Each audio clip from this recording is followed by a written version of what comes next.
kami dari kumpulan Adventure Camp akan mengadakan program community service di mana kami akan menyiram pokok bunga di kawasan blok Gemilang.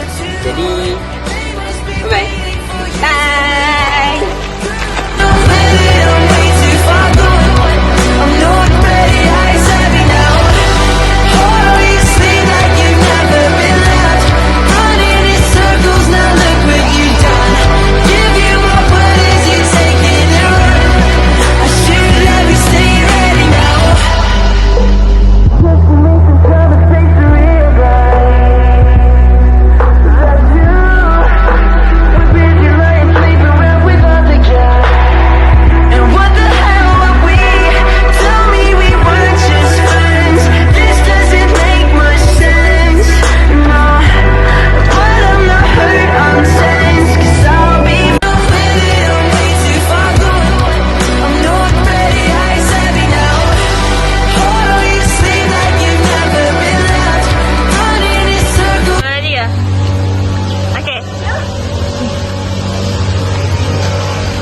Itu saja daripada kami Adventure Camp. Harap jumpa lagi. Assalamualaikum warahmatullahi wabarakatuh.